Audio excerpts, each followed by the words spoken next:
আসসালামু আলাইকুম। চতুর্থ শ্রেণীর বিজ্ঞান বই নিয়ে ধারাবাহিকভাবে আলোচনা করছি। তার ধারাবাহিকতায় 107 নম্বর পৃষ্ঠার যে অনুশীলন আছে, অনুশীলন সমাধানটি এখন আমরা দেখব। সঠিক উত্তরের টিক চিহ্ন দেই। 1, চাঁদের নিজস্ব আলো নেই কারণ এটি সূর্যের আলো প্রতিফলিত করে।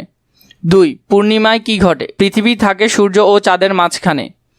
3, কৃত্রিম উপগ্রহ ব্যবহৃত হয় যোগাযোগ ও আবহাওয়া পর্যবেক্ষণে। 2 নম্বর, শূন্যস্থান পূরণ করি। ড্যাশ গ্রহকে সন্ধ্যা তারা ও শুক তারা বলা হয়। 2 নম্বর, সৌরজগতের কেন্দ্রে রয়েছে ড্যাশ। 3 নম্বর, চন্দ্রমাস চাঁদ ড্যাশ দিনে পুরোপুরি অবস্থানে ফিরে আসে। এটা আমরা দেখব। 1 নম্বর, শুক্র গ্রহকে সন্ধ্যা তারা ও শুক তারা বলা হয়।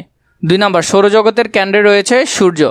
3, চন্দ্রমাসে চাঁদ 29.5 দিনে তার পুরোপুরি অবস্থানে ফিরে আসে। 3 নম্বর, বাম পাশের সাথে ডান পাশের মিল করি।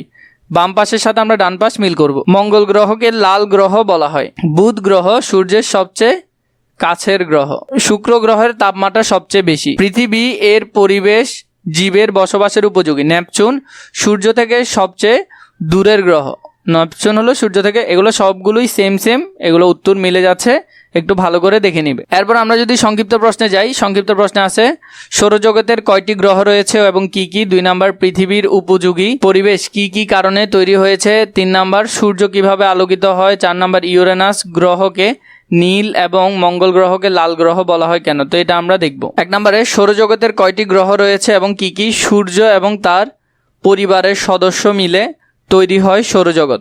সৌরজগতের মোট গ্রহ সংখ্যা হলো 8টি। সৌরজগতের 8টি গ্রহ হলো বুধ, শুক্র, পৃথিবী, মঙ্গল, বৃহস্পতি, শনি, ইউরেনাস এবং নেপচুন। 2 নম্বর, পৃথিবী উপযোগী পরিবেশে কি কি কারণে তৈরি হয়। পৃথিবী উপযোগী পরিবেশ তৈরি হওয়ার কারণ নিচে উল্লেখ করা হলো। 1, পৃথিবী একমাত্র গ্রহ যেখানে তরল পানি রয়েছে। পানি জীবন ধারণের জন্য গুরুত্বপূর্ণ। পৃথিবীর একটি বায়ুমণ্ডল রয়েছে যা সূর্যের ক্ষতিকর অতিবেগুনি রশ্মি থেকে আমাদের রক্ষা করে। 3, জীবনের জন্য প্রয়োজনীয় উপাদান যেমন অক্সিজেন, কার্বন ডাইঅক্সাইড, নাইট্রোজেন ইত্যাদি পৃথিবীতে পর্যাপ্ত পরিমাণে রয়েছে। 3 নম্বর, চাঁদ কিভাবে আলোকিত হয়। চাঁদ হচ্ছে পৃথিবীর একমাত্র প্রাকৃতিক উপগ্রহ। চাঁদের কোনো নিজস্ব আলো নেই, এটি সূর্যের আলোয় আলোকিত এবং সেই আলো প্রতিফলন করে। 4, ইউরেনাস গ্রহকে নীল এবং মঙ্গল গ্রহকে লাল গ্রহ বলা হয় কেন। ইউরেনাস সৌরজগতের 3য় বৃহত্তম গ্রহ, অপরদিকে মঙ্গল হচ্ছে সৌরজগতের 4র্থ গ্রহ। ইউরেনাসের বায়ুমণ্ডলে থাকা মিথেন গ্যাসের কারণে ইউরেনাসকে নীল দেখায় এবং এই জন্য একে নীল গ্রহ বলা হয়। অপরদিকে মঙ্গলের পৃষ্ঠ কমলাভ লাল বলে মঙ্গলকে লাল গ্রহ বলা হয়। এরপরে যদি আমরা দেখি বর্ণনামূলক প্রশ্ন উত্তর। 1 নম্বর, অমাবস্যা ও পূর্ণিমার সময় সূর্য, পৃথিবী ও চাঁদের অবস্থান ব্যাখ্যা করো। 2 নম্বর, চাঁদের উচ্চভূমি এবং সমতল ভূমি কিভাবে প্রতিফলিত আলোর তারতম্য তৈরি করে।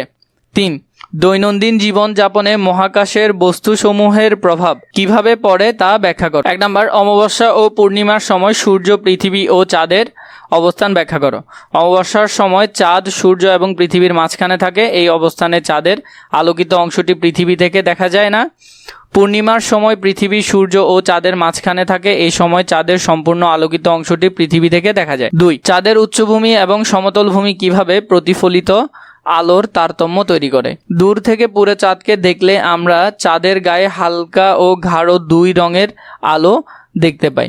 চাঁদের পৃষ্ঠ হালকা রঙের জায়গাগুলো হলো উচ্চভূমি এবং অন্ধকার জায়গাগুলো হলো সমতল বা সমভূমি। আমাদের দূর থেকে তোলা চাঁদের ছবি যে হালকা রঙের অঞ্চলগুলো দেখি তাই হলো উচ্চভূমি। এরা চাঁদের পৃষ্ঠের বেশিরভাগ অংশ তৈরি করে যা অ্যালুমিনিয়াম এবং ক্যালসিয়াম সমৃদ্ধ শিলা দিয়ে গঠিত। এরা ভালোভাবে আলো প্রতিফলিত করতে সক্ষম।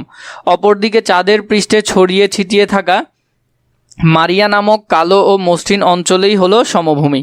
এখানকার শিলা প্রাচীন আগ্নেয়গিরি অগ্ন্যুৎপাত হতে তৈরি। এই অঞ্চলে থাকা বালু কম আলো প্রতিফলন করে বলে এই অঞ্চলকে কালো দেখায়। 3, দৈনন্দিন জীবনযাপনে মহাকাশের বস্তুসমূহের প্রভাব কিভাবে পড়ে তা ব্যাখ্যা করো। আমাদের দৈনন্দিন জীবনে মহাকাশের বস্তুসমূহের মধ্যে চাঁদ ও সূর্যের প্রভাব লক্ষণীয়। চাঁদের আলো আমাদের অন্ধকারে দেখতে সাহায্য করে। চাঁদ থাকায় সাগরের জোয়ার ভাটা তৈরি হয়। সূর্য আমাদের পৃথিবীতে আলো ও তাপের একমাত্র উৎস, যা জীবনের জন্য অপরিহার্য ভূমিকা পালন করে। তো আমরা এই অংশটা খুবই ভালো করে এখান থেকে দেখে লিখে নিতে পারবো। পরবর্তী অধ্যায় প্রয়োজন হলে নিশ্চয়ই কমেন্ট করে জানাবে।